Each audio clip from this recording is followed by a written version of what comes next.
Il est très exactement midi dans une poignée de secondes et dans son 13, on va continuer à faire le point sur la situation en Nouvelle-Calédonie. On rappelle le bilan de 5 victimes, dont 2 gendarmes. Depuis le début de la semaine, le territoire français, on vous le rappelle, du Pacifique Sud est donc plongé dans cette crise sécuritaire, identitaire et politique sur fond de révolte contre une réforme électorale controversée. On va donc décrypter la situation, comprendre les enjeux avec nos invités et également avec Audrey Goutard en plateau pour l'aspect sécuritaire et Daï Kodoui pour l'aspect politique. Troisième nuit d'émeute, je vous le disais, donc en Nouvelle-Calédonie où l'armée s'est déployée. Il nous a rejoint sur ce plateau le sénateur guadeloupéen et ex-ministre des Outre-mer, Victorin Lurel. Bonjour, merci d'être avec nous. On parlait justement des conditions du dialogue, de cet ultimatum du 1er juillet. Il faut, selon vous, également revenir dessus ? Oui, j'ai même fait une proposition pour qu'il y ait une mission de dialogue se rendant en Nouvelle-Calédonie.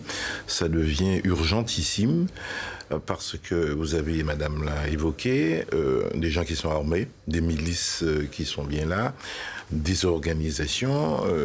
Donc il y a une montée, pas simplement de radicalisation, mais une montée aux extrêmes. Et ça peut donner, c'est vrai, une guerre civile, parce que les gens sont organisés. Il est donc important de renouer, si j'ose dire, les fils du dialogue, de la confiance. Et c'est vrai qu'il faut changer les interlocuteurs, autant que cela est possible. Mais la seule réponse sécuritaire ne suffira pas.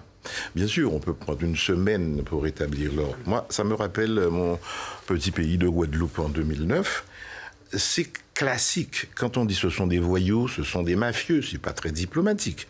Quand vous avez des violences urbaines, vous aurez toujours ça. On a ça dans les banlieues ici. Et donc, vous aurez toujours des déprédations, des magasins pillés, volés, etc. Cela étant, c'est sur un fond de désaccord politique profond. Et là, c'est vrai, sans vouloir dire que le gouvernement n'a rien fait. Le gouvernement n'a pas compris. Monsieur Macron n'a pas compris, si j'ose dire, la culture, j'allais dire, du dialogue, de la palabre, qu'il faut prendre du temps, donner du temps au temps pour négocier. Quelque part, c'est un revolver dressé sous la tempe des interlocuteurs pour dire c'est le 1er juillet, c'est à prendre ou à laisser. C'est pas possible. Voilà, c'est aussi simple que ça.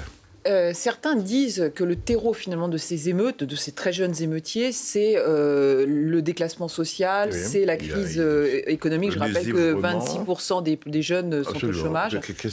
Est-ce qu'aujourd'hui, il ne faudrait pas un plan Marshall, y compris en Nouvelle-Calédonie ? Il faut ce plan Marshall-là. Est-ce que c'est simplement politique ? Après les 2 référendums, le 3e, sincèrement, c'était une grossière erreur. Ça a été boycotté par 57% de l'électorat. Les Kanaks n'ont pas voté et on veut en tirer une légitimité. Ce n'est pas bon. Ensuite, dans l'esprit et dans le texte de l'accord de Nouméa, on disait bien qu'après, il faudra un accord d'ensemble, donc un accord global, et pas simplement le dégel du seul, même si c'est un pilier fondamental de l'accord, du corps électoral pour les provinciales et le Congrès. Non, on veut passer en force, en mettant un ultimatum, des dates butoirs, pour dire aux gens, c'est à prendre ou à laisser, c'est marche ou crève. C'est pas bon. Quand l'ONU dit Ensuite, on oublie une chose. On oublie une chose.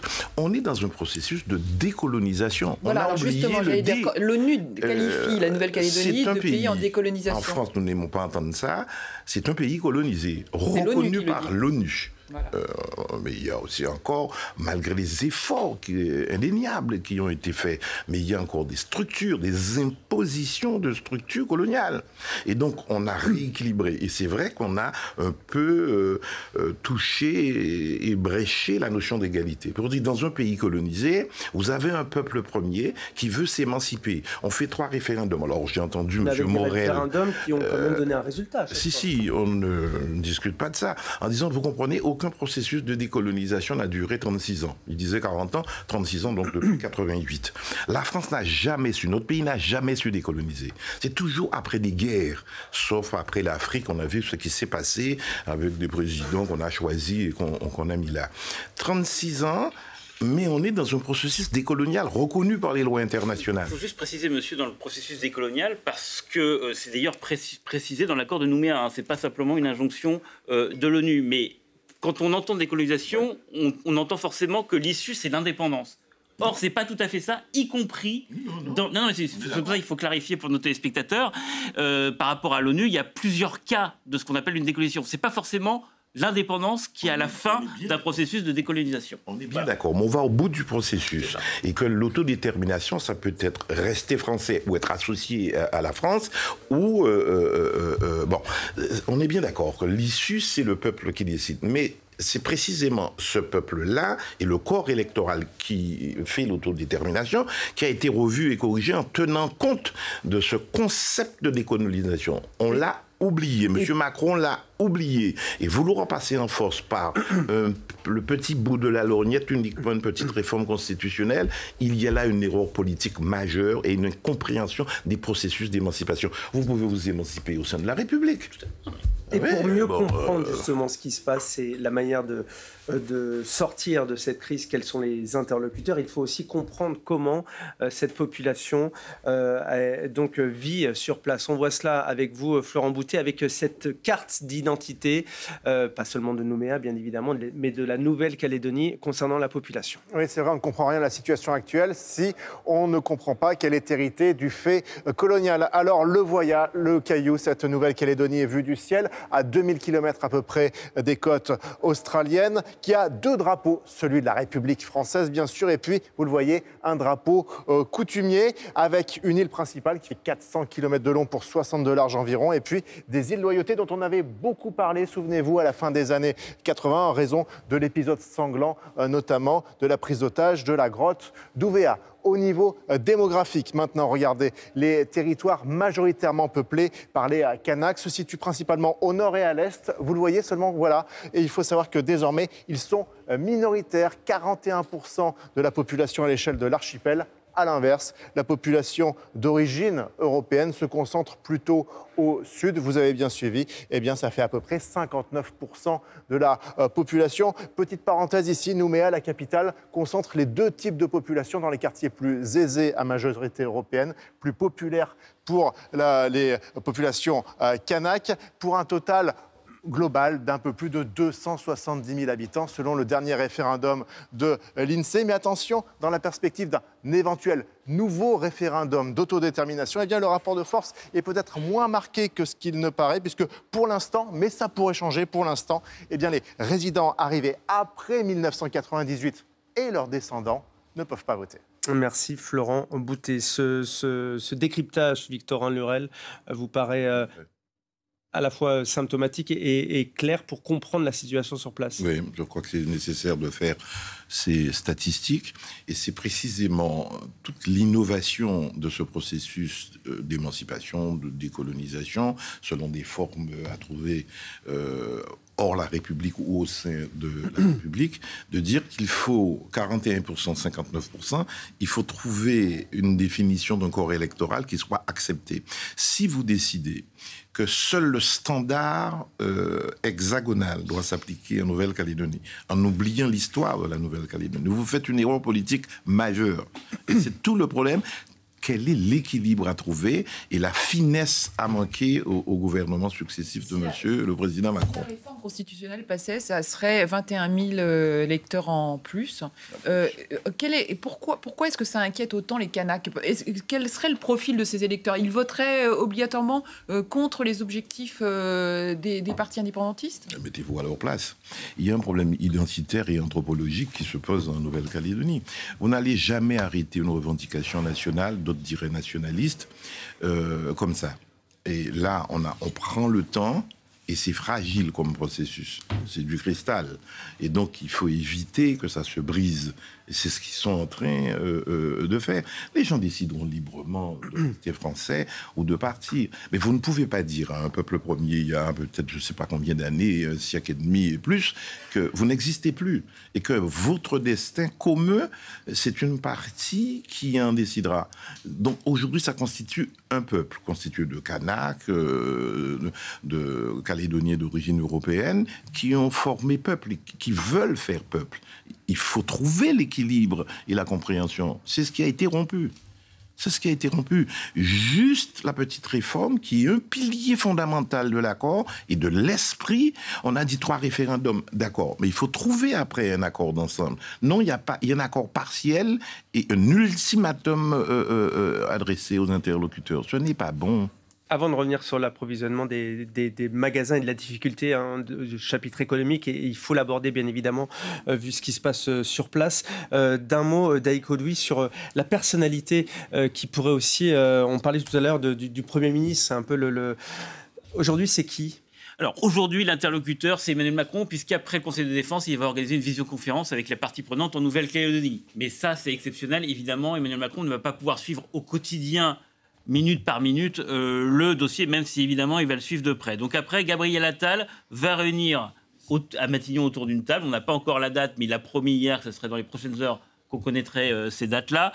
Il va mettre toutes les parties prenantes autour de la table. Après, la question, avec Gérald Darmanin. Et la question, c'est est-ce que Gérald Darmanin est toujours l'homme de la situation ? Puisque ça fait déjà 2 ans qu'il est en charge l'outre-mer. Est-il responsable de la situation ?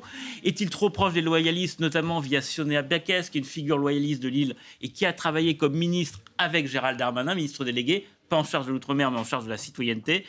Voilà, donc Gérald Darmanin est estimé comme trop proche des loyalistes. Donc Gabriel Attal reprend la main en tant que Premier ministre.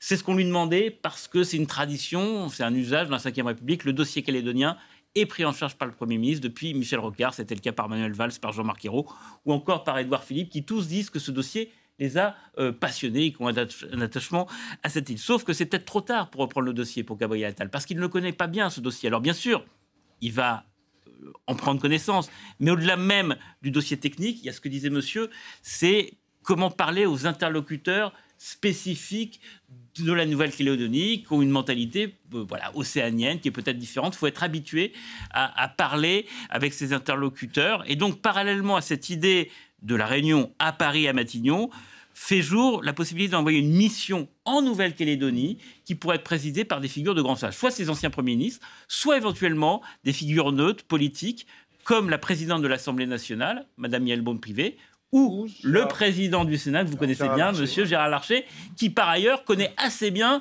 la Nouvelle-Calédonie. Ça fait partie effectivement des castings probables selon vous ? Il peut renouer la confiance. Moi, j'ai fait cette proposition avec 3 anciens premiers ministres qui ont eu à connaître de la situation en Nouvelle-Calédonie, en ayant présidé le comité des signataires. Ça n'a pas été le cas de Borne et de Attal.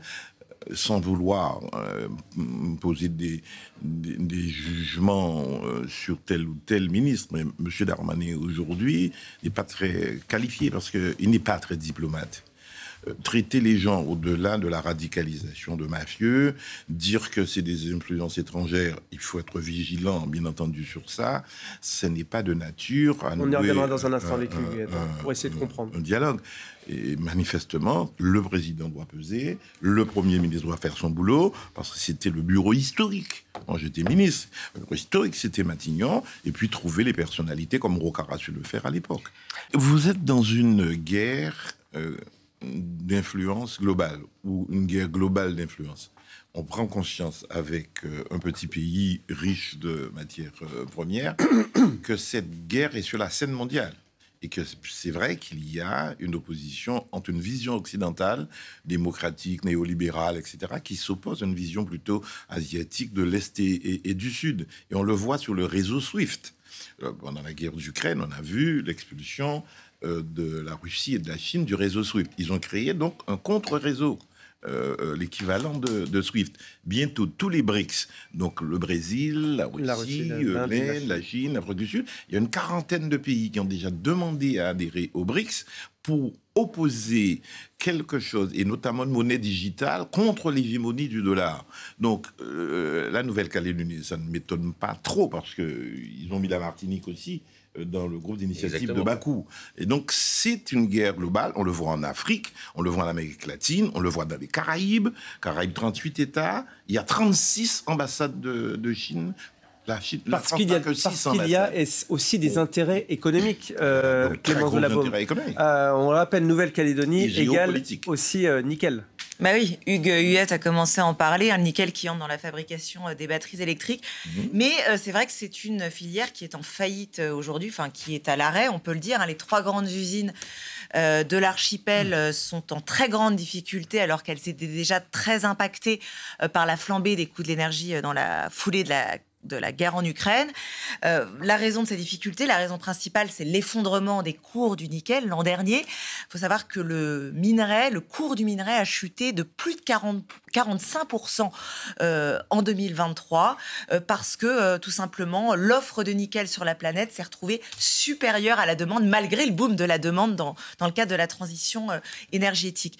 Pourquoi ? Eh bien parce qu'il y a un pays qui s'appelle l'Indonésie qui a voulu profiter de ces perspectives mondiales de demande de nickel et donc qui s'est mis ces dernières années à produire au point de devenir le premier producteur mondial de nickel. Et le résultat, eh bien, c'est que l'Indonésie a grappillé les petites parts de marché des Calédoniens et que les Calédoniens se retrouvent aujourd'hui sur le bord de la banqueroute. Alors que le nickel, on le rappelle, reste le poumon économique de la Nouvelle-Calédonie. Oui, c'est un poumon économique, c'est l'une des principales ressources de l'archipel. Et puis surtout, il ne faut pas oublier que le nickel, ça permet de faire vivre une très large partie des Calédoniens. Aujourd'hui, il faut savoir que près d'un quart des Calédoniens travaillent directement ou indirectement pour le nickel. Et ces Calédoniens, eh bien, ils risquent de se retrouver au chômage demain. Donc on voit bien que la crise sociale couvre très fortement sur le territoire calédonien.